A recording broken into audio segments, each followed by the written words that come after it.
बिस्मिल्लाहिर्रहमानिर्रहीम। अस्सलाम अलैकुम। मेरा भाई उमर मशहूर दर्जी था। वह घर के एक ख़ास कमरे में बैठकर सिलाई करता, जहाँ किसी को जाने की इजाज़त नहीं थी। हैरत की बात, वह जिस भी कुंवारी लड़की के कपड़े सिलता तो अगले ही दिन उसकी शादी हो जाती। सब भाई की वाह वाह करते। हालांकि मेरी उम्र 23 साल हो गई थी, पर मैं अभी तक कुंवारी थी। भाई को कोई परवाह नहीं थी। एक दिन तंग आकर मैंने नकाब पहनकर भाई को अपना जोड़ा सिलने के लिए दिया। 2 दिन बाद भाई ने वह जोड़ा भी सी लिया। मैंने जैसे ही वह जोड़ा पहना, मैं भाई का राज जानने के लिए कमरे में छुप गई। फिर यह देखकर जान निकल गई कि कपड़ों में तो मेरा नाम फातिमा है। मेरी उम्र 30 साल हो चुकी थी। मेरे बाबा इस दुनिया में नहीं थे। मेरा बड़ा भाई उमर एक मशहूर दर्जी था, जो बहुत ही प्यारे कपड़े सिया करता था, लेकिन किसी ने उसके हुनर को पहचाना नहीं। कई साल तक वह इधर उधर धक्के खाता रहा, लेकिन फिर जाने उसने क्या चक्कर चलाया कि पूरे मोहल्ले का सबसे मशहूर दर्जी बन गया। उसके नाम से एक ऐसी बात मशहूर हो गई थी जिस पर यकीन करना भी कोई आसान काम नहीं था। मेरा भाई शुरू से ही बहनों जैसा भाई था। बहनों जैसे भाई से मेरा मतलब यह है कि वह हमारे साथ बचपन में खेला भी करता, और मेरी एक बहन और भी थी जिसकी हमने शादी करवा दी थी। कभी कभी वह हमारे बाल भी बनाया करता। उसे ज़्यादा पता होता कि किस रंग के सूट के साथ किस रंग का दुपट्टा चलेगा। ऐसी बातों का बहुत पता था। शायद यह उसका काम था, इस वजह से इसलिए हमारा भाई हमारे साथ बैठकर बातें कर लेता। बस यूं समझें, उसे औरतों की बातों का बहुत ज़्यादा पता था, और वह किसी भी औरत का दिल अपनी बातों से जीत सकता था। मैं उसके साथ बैठ जाती तो अपने दुख की बात भी कर लेती, तो दिल को बहुत सुकून मिलता। लेकिन कुछ दिनों से वह बहुत बदल गया था। इसकी वजह शोहरत थी। दूर दूर से लोग आते और आकर उससे कपड़े सिलवाते। मेरे भाई ने एक ही घर में एक ऐसा कमरा बना रखा था जहां बैठकर वह सारी रात कपड़े सिया करता था, लेकिन इस कमरे में किसी को भी जाने की इजाज़त नहीं थी। यहाँ तक कि सफाई करने के लिए भी वह हमें अंदर न आने देता, बल्कि अपने कमरे की सफाई खुद ही करता। कभी कभी वह रात को ही सो जाता और हम खाना दरवाजे पर रख देते। उसकी हरकतों पर कभी कभार हमें गुस्सा आ जाता, तो कभी रहम भी कि वह बेचारा ये सब हमारे लिए कर रहा है। रात भर बैठकर कपड़े सिलता है, लेकिन फिर जब हमने मोहल्ले में उसके बारे में कुछ बातें सुनी तो हम बहुत हैरान हुए। बात यह थी कि मेरा भाई उमर जिस भी कुंवारी लड़की के कपड़े सिलता है, अगले ही दिन उसकी शादी हो जाती। हम इस समाज में रहते हैं जहाँ किसी नई अनोखी बात का पहले बहुत मजाक बनाया जाता है, लेकिन फिर लोग उस बात को मान लेते हैं। शुरू शुरू में इस बात का भी बहुत मजाक बनाया गया, लेकिन अब तो लोग ऐसे हो गए थे जैसे मेरा भाई रिश्ता करवाने वाला पीर है, जिसके पास दूर दूर से लड़कियां आने लगीं। वह जिस भी लड़की के कपड़े सिलता, उसका छठ ही रिश्ता हो जाता। लेकिन हमारा भाई मुझसे, मेरी माँ या मेरी बड़ी बहन से इस मामले में कोई बात नहीं करता था। जब हम उससे कुछ पूछना चाहते तो वह हमें जवाब न देता। ज़्यादा पूछते तो गुस्सा होता, अपने काम से काम रखो। एक दिन सुबह सुबह हमारे घर एक लड़की और उसकी माँ आ गई। उनके हाथ में मिठाई का डब्बा था और वह कुछ फल भी लाई थी। कहने लगी, आपके बेटे ने तो कमाल कर दिया। मेरी बेटी की उम्र 28 साल हो गई थी, कोई रिश्ता नहीं आता था, लेकिन जैसे ही आपके बेटे से 2-4 जोड़े सिलवाए, उसकी शादी हो गई और हम आपको मिठाई देने आए हैं। मैंने तो मिठाई का डब्बा पकड़ा और साइड पर हो गई। चलो इसी बहाने मिठाई तो मिली। लेकिन मेरी माँ तो परेशान हो गई थी, क्योंकि आए दिन ये लोग घर पर आते, कोई मुबारकबाद देने तो कोई इसके बारे में पूछने। मेरी माँ को यकीन था कि भाई कोई गलत काम कर रहा था, लेकिन इस काम में गलत काम की क्या गुंजाइश थी? ये तो सिर्फ कपड़े सिलता, और कपड़े सिलने से किसी की शादी कैसे हो सकती है? ये बात मेरी समझ से बाहर थी। हम तो भाई से कुछ भी पूछते तो वह जवाब न देता, लेकिन मेरे दिमाग में एक प्लान आ गया। मैंने अपनी दोस्त आयशा से कहा कि वह मेरे भाई से कपड़े सिलवाए। उसने कहा कि वह खुद तो कपड़े सिलवाना चाहती है, लेकिन तेरा भाई टाइम ही नहीं दे रहा।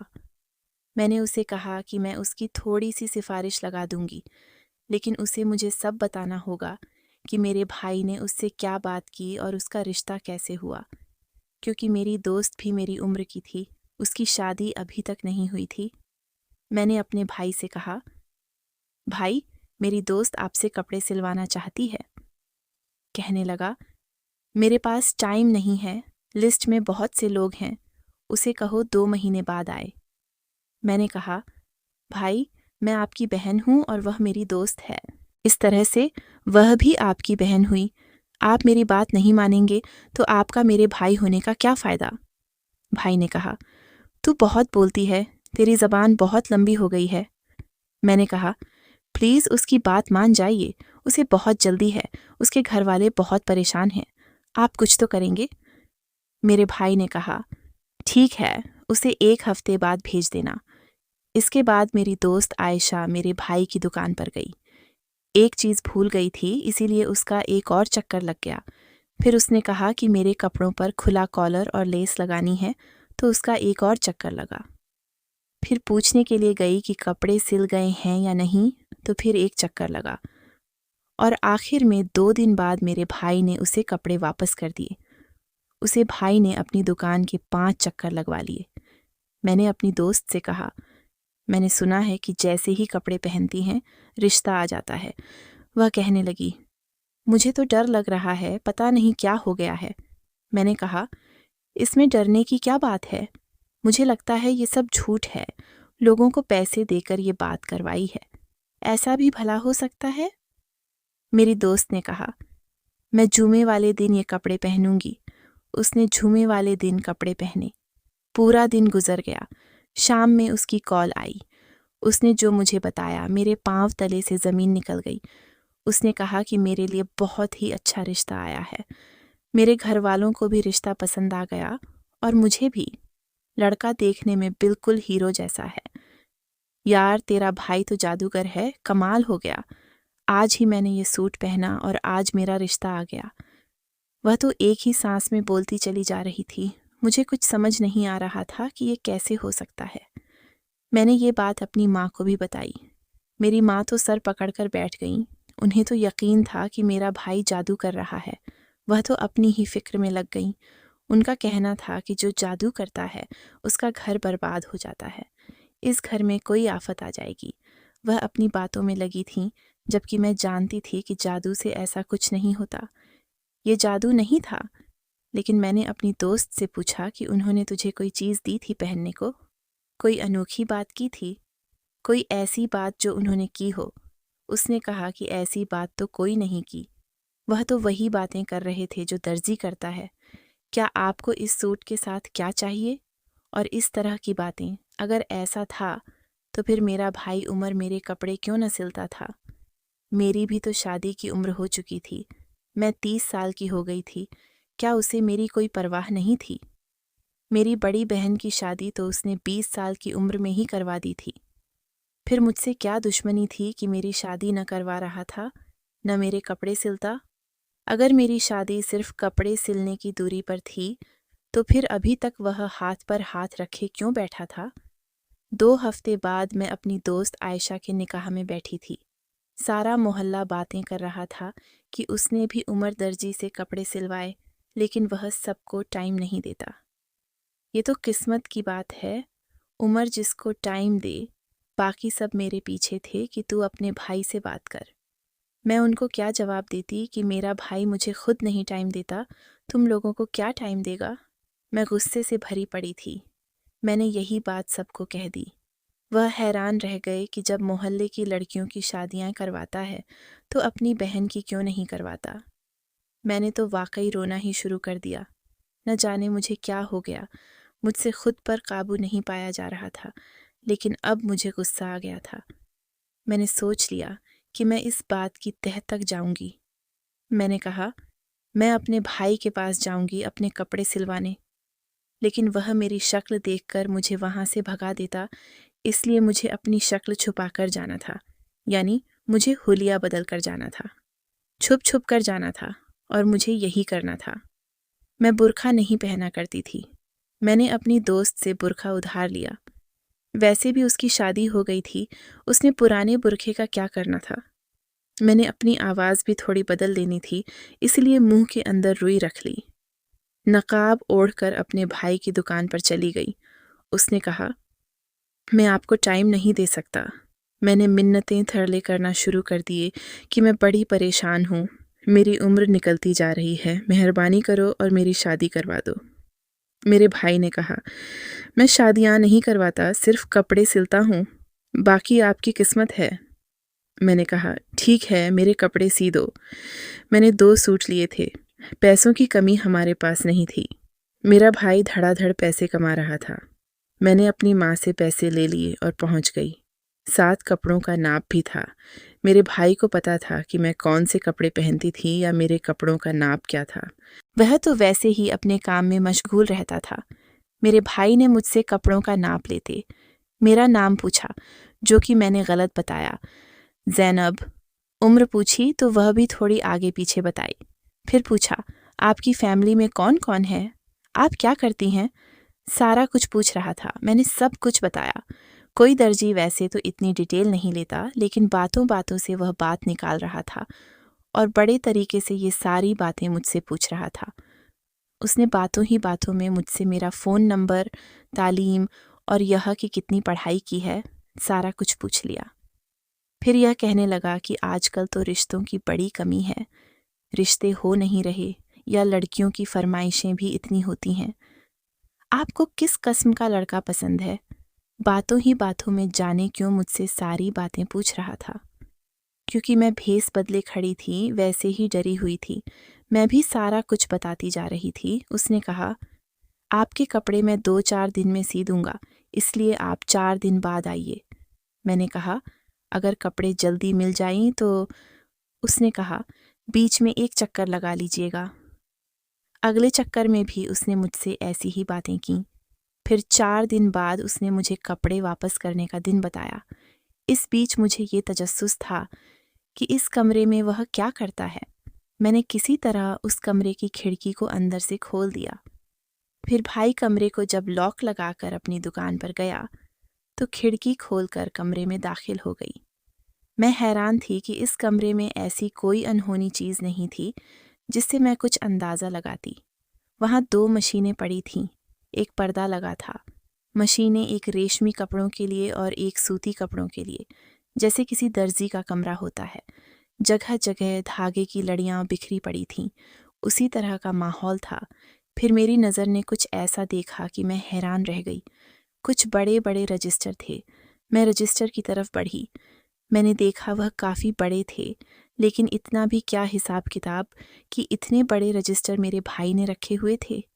वह भी पुराने लग रहे थे, लेकिन इससे पहले कि मैं उन्हें खोलती, मुझे कुछ हलचल की आवाज़ आई।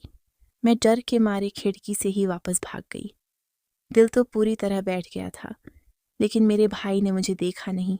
दरअसल वह मेरा भाई ही था। कोई चीज़ भूल गया था, इसलिए लेने के लिए आया था। मैंने सोच लिया कि दोबारा ऐसी हरकत नहीं करूँगी, क्योंकि अगर उसे पता चल गया तो मेरी जान निकाल देगा। पहले ही मैं उसे धोखा दे रही हूँ, दूसरा नहीं दे सकती। पता चला तो जाने क्या करेगा। मेरी माँ निहायत मासूम थीं, वह तो किसी बात को समझती ही नहीं थीं। मुझे यही सब कुछ पता लगाना था। मुझे उस दिन का इंतज़ार था कि जब मेरे कपड़े सिलाई होकर मुझे वापस मिल जाएं और मैं कपड़े पहनूं। मैंने इस बारे में किसी को नहीं बताया था, यहाँ तक कि अपनी दोस्त आयशा को भी नहीं। वैसे भी वह शादी करके मशगूल हो गई थी। जब मैं कपड़े लेने के लिए गई तो मेरे भाई ने फिर से मेरा नाम पूछा। कहीं उसे मुझ पर शक तो नहीं हो गया? मैंने डरते डरते अपना नाम बताया। उसने कहा, जी, आपके कपड़े सिल गए हैं। मैंने वह पकड़ लिए और वहाँ से ऐसी भागी जैसे पीछे मुड़कर देखूंगी नहीं। मैंने कपड़े देखे, कपड़े तो बहुत अच्छे थे। मैंने सोचा, मैं कपड़े पहन लूँगी। मुझे जल्दी तो बहुत थी, लेकिन मैंने भी जुमे का दिन ही मुनासिब समझा। वैसे जुमा का दिन 2 दिन बाद था। 2 दिन बाद मैंने घर में बहुत ही नॉर्मल तरीके से अपनी रूटीन रखी कि मेरे भाई को बिल्कुल भी शक न हो। वैसे भी वह कपड़े पहनकर मैं अपने भाई के सामने तो नहीं आ सकती थी। जुमे वाले दिन मैंने वह कपड़े पहन लिए। सुबह से शाम हो गई, लेकिन कुछ भी न हुआ। हमारे घर कोई भी न आया। मैंने सोचा, मेरी दोस्त ने भी रात में खबर दी थी, शायद कोई आता ही होगा। मैंने माँ से कहा, माँ घर को साफ रखें। जाने क्यों मुझे इस बात पर यकीन सा हो रहा था कि सारा कुछ हो चुका था, लेकिन पूरा दिन गुजर गया, कोई हमारे घर भी ना आया। अगले दिन मुझे मेरी खाला की बेटी सारा की कॉल आई। उसने कहा, कल हमारे घर कुछ लोग आए थे, बड़े अजीब से लोग थे। कह रहे थे हम ज़ैनब नामी लड़की के लिए अपने बेटे का रिश्ता लेकर आए हैं। हमारे बेटे की उम्र 32 साल है, उसकी अभी तक शादी नहीं हुई। लड़का भी उनके साथ था, देखने में भी काफ़ी अच्छा था। पता नहीं, हमारे घर में न तो कोई ज़ैनब नाम की लड़की रहती है, न ही हमने उन लोगों को बुलाया था, लेकिन उनका कहना था कि हमें यही पता आने को कहा गया है। तो वह सर पकड़कर बैठ गए कि बस आप ज़ैनब को बुला दें, हमें लड़की देखनी है। लेकिन मैं उनको क्या बताती। माँ ने उन्हें समझा बुझाकर वापस भेज दिया कि लगता है आपको कोई गलतफहमी हुई है।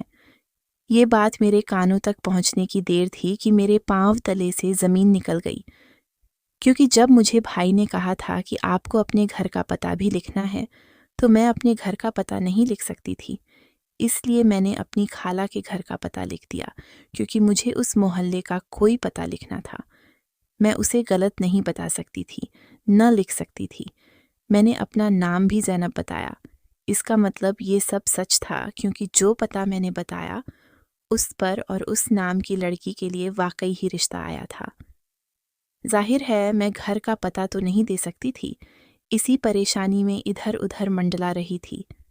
अपनी माँ को ये सब बताने की कोशिश कर रही थी कि मेरे भाई ने मुझे देख लिया, और मैं ये भूल गई थी कि मैं उसके सिए हुए कपड़ों में खड़ी हूँ। उसने मुझे कहा, झूठी मक्कार, तू भेस बदल कर आई थी मेरी दुकान पर, मेरी जासूसी करना चाह रही थी, मुझसे झूठ बोला था। उसने मेरी माँ से कहा, इसने मुझसे झूठ बोला, यहाँ तक कि आवाज़ भी बदली। तेरी बेटी कितनी ड्रामेबाज है। मेरे भाई ने मुझे डांटना शुरू कर दिया। मैंने भी सर झुका लिया। तो माँ को उसका राज बताने वाली थी, लेकिन उसने मेरा राज खोल दिया। मेरी माँ ने कहा, तेरा भाई भी धोखेबाज, तू भी धोखेबाज।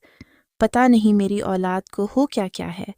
तेरा बाप तो ऐसा बिल्कुल न था, मैं भी ऐसी नहीं थी।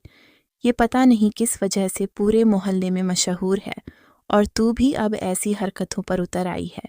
मैंने माँ के सामने सारी बात खोल कर रख दी। मेरे भाई ने अपना सर पकड़ लिया। उसने कहा, घर का भेदी लंका ढाता है। मैं तुझे सब कुछ बताता हूँ ताकि तू मेरा पीछा छोड़ दे, नहीं तो तू मेरा बना बनाया काम खराब करवाएगी।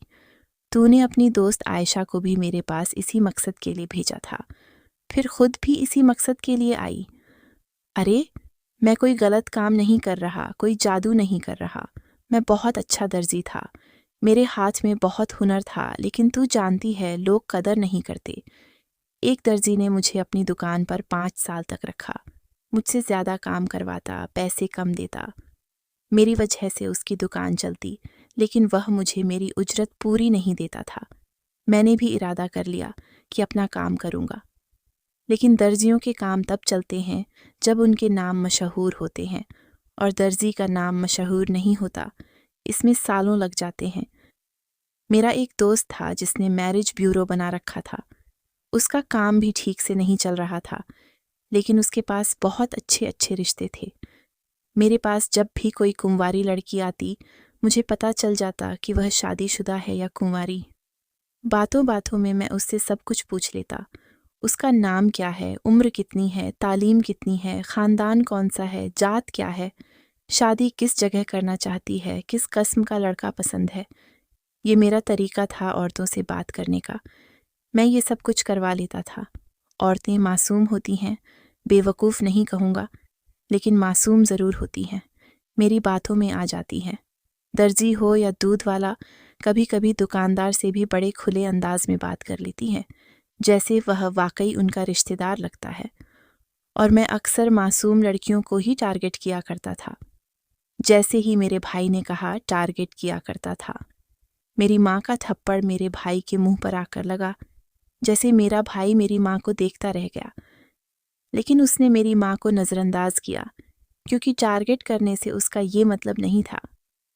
फिर उसने अपनी बात जारी रखी। अगर मुझे लगता कि कोई औरत समझदार है तो मैं उसे कह देता कि मेरे पास टाइम नहीं है। मैं उनके कपड़े सिलते हुए उनकी मालूमात निकाल लेता था। फिर उस मालूमात के मुताबिक मैं अपने दोस्त को कहकर रिश्ता तलाश करवाता। वह रिश्ता 2 दिन बाद उनके घर भेज देता। तो फिर जब उनको उनके मतलब की चीज़ मिल जाएगी तो वह इनकार क्यों करेंगे? अब आप लोगों को समझ आया कि मेरे काम करने का तरीका क्या है। अब मुझे भी समझ आ गई थी। वह रजिस्टर जो मैंने भाई के कमरे में देखे थे, वह भी शायद शादी के रिश्तों की मालूमात के थे। मेरे भाई ने कहा, ये बात किसी को बताना नहीं चाहता, इसलिए मैंने अपने आप को मशकूक बना लिया, बदतमीज़ बन गया कि लोग मुझसे ज़्यादा सवाल न करें। मैं यूं किसी के रिश्ते करवाने वाला दर्जी मशहूर हो गया। मेरे काम में बहुत बरकत आ गई। मेरे उस दोस्त का काम भी चलने लगा। साल में उसे कहीं 12 क्लाइंट भी मुश्किल से मिलते थे। अब हर हफ्ते बाद एक लड़की की शादी करवाता है। अगर हम सब ये ऐसे करते हैं तो इसमें भला बुरा ही क्या है? हमारा तरीका शायद थोड़ा अजीब है, लेकिन हमारी नीयत बुरी नहीं है। माँ, तेरा बेटा लोगों के घर बसाता है। अब तेरा दिल कर रहा है तो मेरे मुंह पर दूसरा थप्पड़ भी मार दो। मेरी माँ ने सर झुका लिया। मेरे भाई के सर पर हाथ फेर कर उसे प्यार किया। फिर मैंने अपने भाई से कहा, अगर ये सब ऐसा है तो अभी तक मेरी शादी क्यों नहीं करवाई? मैं तेरी अपनी बहन थी ना। उसने कहा, फातिमा, तेरे लिए मुनासिब रिश्ता तलाश कर रहा था। तेरे लिए मुझे इस तरीके से रिश्ता तलाश करने की ज़रूरत नहीं थी। तेरे लिए तो मैं सबसे अच्छा रिश्ता ढूंढूंगा। और बस ये समझ कि तेरा भाई मुश्किलों में फंस गया। हर दिन यही सोचता था कि बस आज काम कर लूँगा, ये कर लूँगा। यूं करते करते इतना वक्त गुजर गया, लेकिन देर में कभी कभी बरकत होती है। मैंने तेरे लिए रिश्ता देख लिया। मैं तेरी शादी धूमधाम से करूँगा। और तू क्या चाहती थी कि मैं तुझे खाली हाथ रुखसत करूँ? पहले तेरा जहीज़ भी तो बनाना था। वही बनाने में लगा हुआ था। उस दिन बड़ी जासूस बनकर मेरे कमरे में आई थी। ज़रा आंखें फाड़कर पर्दे के पीछे भी देख लेती। तेरा जहीज़ ही तो पड़ा था। मैंने एक पर्दे के पीछे नहीं देखा था, क्योंकि मुझे वहाँ कपड़े नज़र आ रहे थे। मैंने सोचा, वहाँ कपड़े ही होंगे। मैंने भी सर झुका लिया। मेरे भाई ने मेरे सर पर हल्का सा थप्पड़ मारा और कहा, आइंदा इस तरह की कोई हरकत न करना, और अब शादी की तैयारियां करें। जो चाहिए मुझे लिस्ट बनाकर दे, मैं तेरे लिए ले आऊँगा।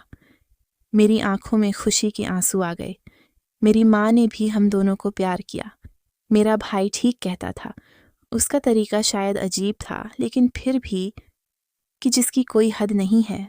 ऐसा नहीं है कि सिर्फ रिश्ते कम हैं या लोग पैसे दौलत के पीछे भाग रहे हैं। आजकल लड़कियां भी तो अपनी पसंद से शादी करना चाहती हैं।